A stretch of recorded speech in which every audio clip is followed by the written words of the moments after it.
Yurt, what it do, YouTube? It's your boy Eli the Rebel. This is a different kind of video. So, this is supposed to be like a recap of like, you know, putting together the MBC. Yeah, this is MBC because I have what's it called? I have Terra Volk. Yeah. Okay. So this is supposed to be like an MBC, like 2 weeks in one, like full package. You know, with post-com and things like that. But instead, it's just going to be sped up. Like your battle footage is going to be sped up 2x, and it's going to show why it's important to draft ground resists, immunities, because I'm going to tell you right now, both these games that you're about to see right now, you're going to see why drafting ground resists and immunities is important. Now, the thing with this team in particular, the snow team that I actually have two snow teams. So I have a Snow Bunny Saturday team, right? And then obviously you see MBC.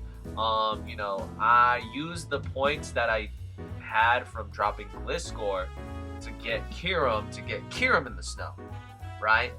I ended up having, cause like my steel type, in addition to having Glowking, right? You know, as my snow setter and things like that, I also have Registeel. Now, Registeel could have been, you know, a Corviknight or a Scizor, right? But I decided to get my steel to make sure that my steel doesn't resist, you know, because Registeel resists ice purely. It's ice is neutral on Scizor, I think. No, ice is neutral on Corviknight. That's what I was getting at, right? But the problem that I face now, and again, Registeel, Glowking share this common thing of resisting the crap out of fairies. So, Glowking, wonderful fairy resist on the Spadef side. Registeel can, you know, is gonna cover the FistToYourDoom side, the physical fairies, the play roughers, right? However, with that being said, Poison and Steel have a common weakness of ground. And unfortunately, my grass type, as you can see, is a Toadscruel. Toadscool with two O's at the end before the L. You know, that's a different Pokemon. With the Violite, it can actually live bundle hits. But that's another topic for another day. But Toadscruel being the ground resist, it's tough. It's tough. And like, you know, I was joking with Fist, you know, after our game, which you're going to see in like a few moments. Not gonna lie, it's forcing me. It's to the point where I might have to force myself to run Terra Flying on my 3 Terra Caps, Volcanion, Comfey, and Zebstrika, because the ground issue is that bad. Like I need to run like 4 air balloons, a Terra Flying Mon, and something. I don't know. Something. I really don't know. Because I'm using, like, you know, I'm using cool Terra types, you know, like Comfey, for example. Like, you see that it's Terra Ground, but like it didn't really do the deed that I did. You know what I mean? Like it's. Anyways, long story short, the what's it called? Drafting 2 elites. I mean, yeah, obviously, Glowking's the best fairy resist around. Registeel is on like an A. I would categorize it as an A tier fairy resist. So having 2 elite fairy resists, yeah, I was right. Having 2 elite fairy resists is great and all. Don't get me wrong, but the downside is ground. Ground goes crazy. Ground types go crazy on this. Particularly those 2. Now, had the Registeel been a Corviknight, I would have been in a much better spot. However, the low tiers would have been, a lot lower per se. Like, for example, like the Rotom Frost would probably have to be like a 4-pointer that couldn't Terra. It's already bad enough that I have Rotom Frost without being able to Terra, because I use the Terra cap on Substrika instead. But nevertheless, it fits the team because, again, it's a snow team. So having another ice type that would benefit off of snow, it is really great, and it's also the ground immunity on the team, because again, Toedscruel is the resist. Ain't gonna cut it. And normally I draft flying types on my teams, right? Because I had a flying type, when I won my one ring that I won like 4 years ago, but like, not this time, and it shows, it really shows. You want to talk about a show right here? This is an Oiklone 1v1ing Volcanion, wasting all of its steam eruptions.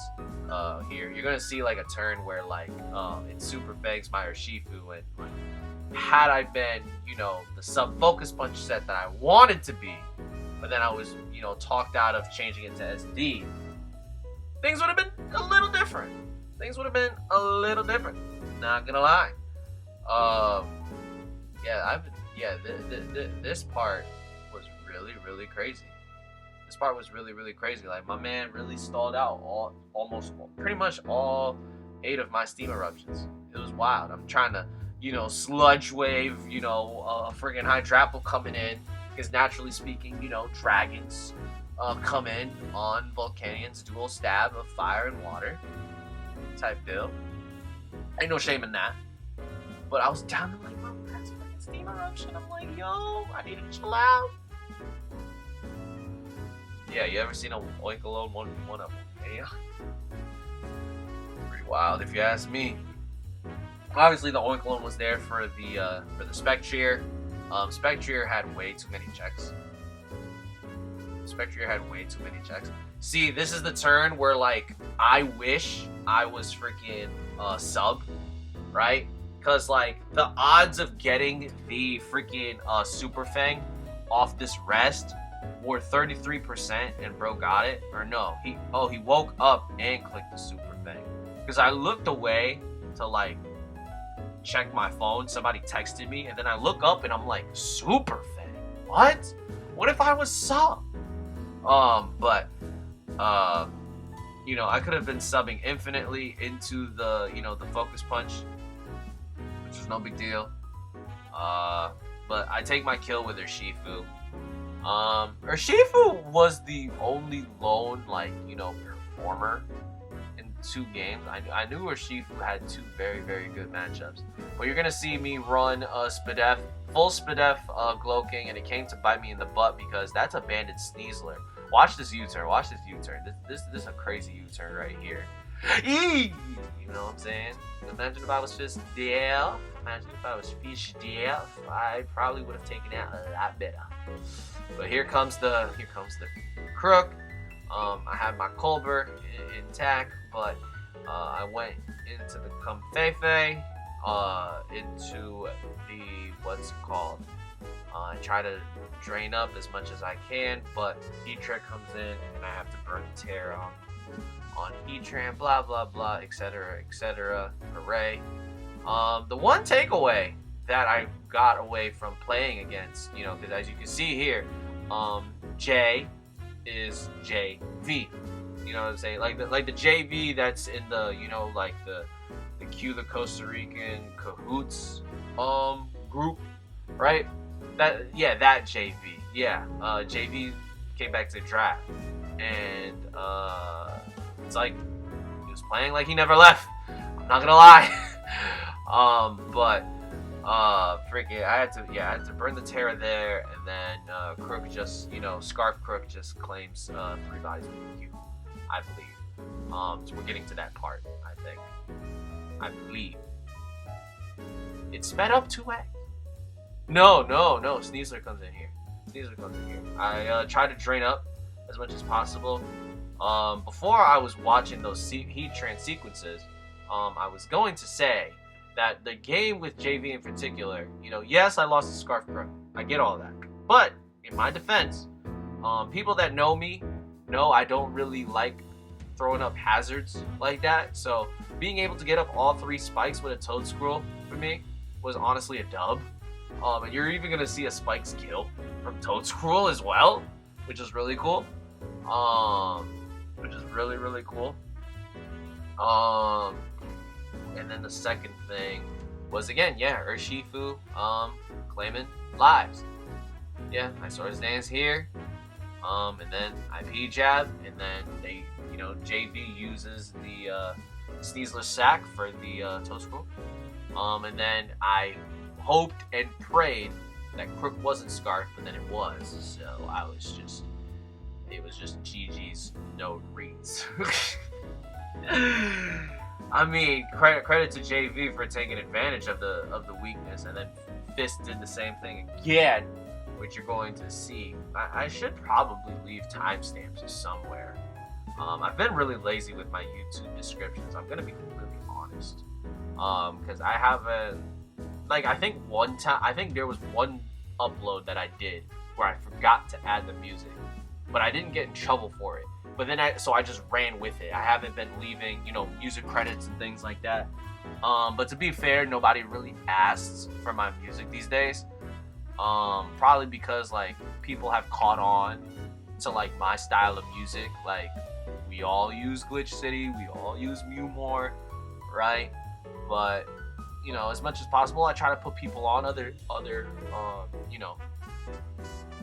you know, creators for music wise and things like that. But yeah, on to the yeah, there we go. There's FistToYourDoom. This time, Scarf Mammo is about to, you know, do Scarf Mammo things in a few minutes. This game was interesting because I, like, looking back on this, I'm like, dang, I should have been sub-taunt Spectrier, because I was taunt on freaking Zebstrika, but not on Spectrier. I was like sub-disable Willow Hex, because that's what that's my bread and butter type deal. And what's crazy about this game too was that I had triple boots, but nobody set up hazards like that. I don't think Fist set up hazards on me like that. I think Fist just, like, you know, it's the V pause. I mean, hopefully I get a win. How about that? Hopefully I get a win. How about that? Yeah. So this was the part where I finally realized that, like, cause you saw that black screen right there. So, like, it's one of the things that I've noticed with my OBS recently, and with probably it's more of like a capture card thing, but, like, if I get mad, right? If I, like, bang the, you know, my table, or if I, like, kick it and shake it, it's going to affect the connection, and I'll get a black screen for a hot, you know, 5-10 seconds, and then I get my game back. You know what I'm saying? So now I'm sitting back away to remove the temptation. You know, yeah, the temptation of hitting the desk is still there, but, like, I'm hitting other pieces of furniture now instead. So I'm backed up to a point where I can still talk. I can still commentate and things like that, but then I still have, I can still hit furniture if I need to vent out frustration and things of that nature. So, there's that. I've always found it curious as to how Metagross has 2 poses, really, because what's it called? When it led in the battle, I noticed that it was just, you know, flat. It was flat. But then here, when it came in on a switch in, now it's like doing a T pose or something. So, that was a thing. But yeah, Hex is starting to look really, really free. Diancie comes in because I already burnt it. And Hex did a decent amount. And it wasn't lefties to offset the burn. So I'm thinking, oh, I can just keep hitting. I can just keep hitting Hex. This is great. You know what I'm saying? This is great for me. But then I find that it was citrus. So good thing I actually hit it, because after the burn damage, citrus would have popped, and then it would have been a lot harder to kill Diancie. But I get the Diancie there, so only one layer of spike is going up. I get my Grimnay. This is the most obvious Scarf Meow of all time. So I go into my Volcanion. I think later on, Meow crits the Rotom, but I think it didn't matter because I was like Spit F Rotom, and then it crit me. But then because my logic was, being Spit F Rotom, you know, I'm gonna get the Snow Up anyway. But I wasn't even able to get Snow Up this game. So now my Rotom Frost are gonna be Fizz Def moving forward. Is that gonna reveal stuff for Is that gonna reveal stuff for when I play the next MBC game? Probably. But like at this point, like, I mean, I have 2 weeks left to win one game. So it's not the end of the world. It's not the end of the world type deal. Yeah, here comes the Mammal doing mammal things. If I stayed in here, I would have looked like a god and maybe Steamed Eruption burnt the Meow coming in. But I doubled to the Fridge, and then Fridge gets crit on the knockoff, which freaking sucked, because I pain split there. Oh my gosh. So I think if I was max Fizz Def, even with the crit, I would have been able to pain split. It would have been really nice.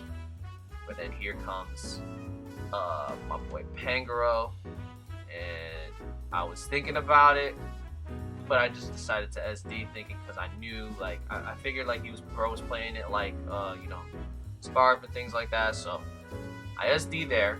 Now I am Lum, so there's no point in me, yeah, see, I was Lum there, so that discharge didn't matter. So I SD, so +2 Wicked Blow, cooked, absolutely fucking cooked. Here comes this. I just CC in case, but it's not. It is what it is. It's gonna U-turn into, what's it called? Is this the beginning of the end? Is this the part where the mammal does the thing? Is this the part where mammal does the thing? I want to say so. I want to say so. Gosh, come on, get to the part already. I'm like, bro, like, I had tea, but now I'm like, to clear my stomach, to get ready for bed, but like, now I'm hungry again. This makes no sense. This is the ultimate test whether I figure out if it's Scarf or not, and it was.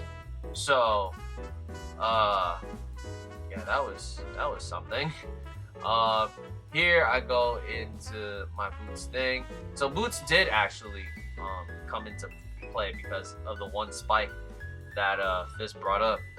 So I try to get a burn, because again, like, the mammal gets stick fat, so Flamethrower would have felt more like an Ember, to be quite honest. Where is it? Iron? Did you go Iron Moth? Yeah, you went Iron Moth. Perfect. Yeah, so I get that kill, out of pity, things of that nature. Does he go? Yeah, no. Then goes back into the Scarf Mammo and clicks EQ twice. So yeah, but nah, like, drafting a Fairy resist, usually comes in the form of Poison or Steel. Just find a way to deal with grounds, or in my case, my usual cop-out button is a Weezing Galar with Levitate. But with that, it's me, your boy, Live the Rebel. I'll catch you guys next week, man. Peace.